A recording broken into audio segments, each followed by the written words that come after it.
अक्सर होता है ना, सुबह उठे और घुटनों में, कंधों में, कमर में थोड़ी जकड़न सी या दर्द सा। हाँ बिल्कुल, और कई लोग मान लेते हैं कि भाई 60 के बाद तो ये सब मतलब होना ही है। सही कहा। लेकिन आज हमारे पास जो जानकारी है एक स्रोत से, जिसका नाम है जोड़ों के दर्द के लिए 5 आसान व्यायाम, वो कुछ और ही कहानी बताती है। अच्छा। हाँ, दिलचस्प बात यह है कि इसमें बताया गया है कि बिना कोई भारी कसरत किए या जिम जाए घर बैठे ही जोड़ों को बेहतर रखा जा सकता है। ये तो बहुत अच्छी बात है। तो आज की हमारी चर्चा का मकसद यही है कि इन 5 आसान व्यायामों को समझें और जानें कि ये असल में काम कैसे करते हैं। बिल्कुल। देखिए, होता क्या है कि उम्र के साथ वो जो जोड़ों के बीच की नरम गद्दी होती है, कार्टिलेज जिसे कहते हैं, हाँ, वो थोड़ी घिसने लगती है। मांसपेशियां भी कह सकते हैं थोड़ी कमजोर हो जाती हैं। ऑस्टियोआर्थराइटिस जैसी दिक्कतें आम हैं। जिसमें दर्द और सूजन होती है। बिल्कुल, पर इसका मतलब ये बिल्कुल नहीं कि बस दर्द सहते रहो। सही तरह की हल्की फुल्की हरकत, मतलब व्यायाम, हाँ, वो जोड़ों में चिकनाई बनाए रखता है, मांसपेशियों को सपोर्ट देता है और खून का दौरा भी बेहतर करता है। अच्छा, तो मतलब मूवमेंट जरूरी है, चाहे हल्का ही क्यों ना हो। तो चलिए पहले व्यायाम पर आते हैं। कुर्सी पर बैठकर घुटना सीधा करना। सुना है इसे टीवी देखते हुए भी कर सकते हैं। हाँ, यही तो इसकी सबसे अच्छी बात है। ये बहुत आसान है। इससे घुटने लचीले बनते हैं, जांघ की जो आगे की मांसपेशियां हैं, क्वाड्रिसेप्स, वो मजबूत होती हैं। और ऑस्टियोआर्थराइटिस के दर्द में भी? हाँ, उसमें भी राहत मिल सकती है। बस करना ये है कि पैर सीधा करें, 5-10 सेकंड रोक कर रखें और फिर धीरे से नीचे। कितनी बार? हर पैर से कोई 10-12 बार दोहरा लें तो काफी है। ये तो सच में आसान है। चलिए घुटनों के बाद कंधों की बात करते हैं। दूसरा व्यायाम है कंधों को गोल गोल घुमाना। Shoulder rotation.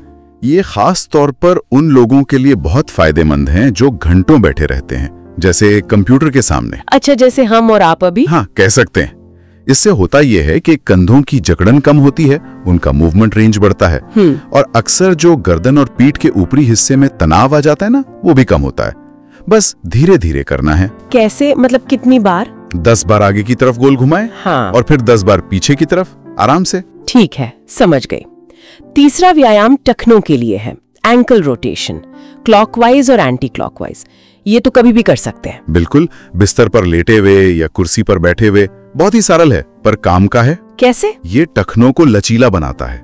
इससे चलने फिरने में और खासकर संतुलन बनाने में मदद मिलती है। अच्छा, संतुलन? हाँ, और संतुलन बेहतर हो तो गिरने का खतरा कम होता है। ये बढ़ती उम्र में बहुत जरूरी है। सही बात है।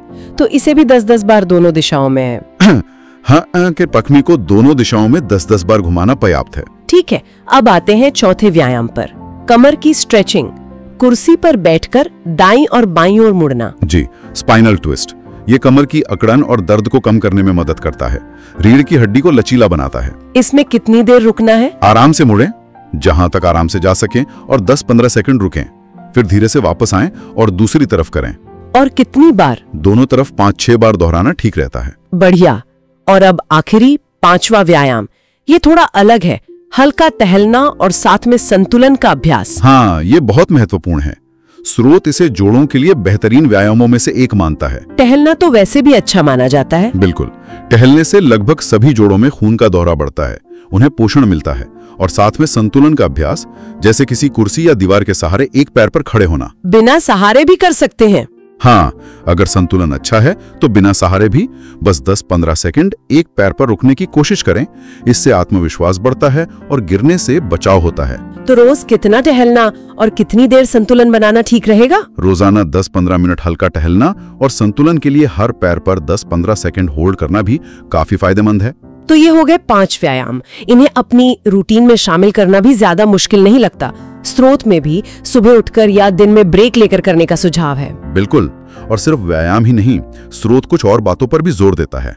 जैसे पानी खूब पीना, अच्छा संतुलित भोजन करना जिसमें कैल्शियम, विटामिन डी, ओमेगा 3 हो, वजन को नियंत्रण में रखना। हाँ, वजन का तो जोड़ों पर सीधा असर पड़ता है। सही कहा। और हाँ, अगर दर्द ज्यादा हो या लगातार बना रहे तो डॉक्टर से सलाह लेना बहुत जरूरी है, उसे नजरअंदाज ना करें। बिल्कुल। तो कुल मिलाकर इस सारी जानकारी से ये बात तो साफ है कि जोड़ों के दर्द को मैनेज करने के लिए कोई बहुत मुश्किल या थकाऊ कसरत ही करनी पड़े, ऐसा जरूरी नहीं है। नहीं, बिल्कुल नहीं। ये सरल सी गतिविधियां भी बहुत असरदार हो सकती हैं अगर नियमित रूप से की जाएं। मतलब निरंतरता जरूरी है। हाँ, कंसिस्टेंसी सबसे जरूरी है। ये छोटे छोटे कदम सिर्फ दर्द ही कम नहीं करते, बल्कि आपकी मूवमेंट, आपकी आजादी बनाए रखते हैं। और ये जीवन की गुणवत्ता के लिए कितना जरूरी है। सही कहा।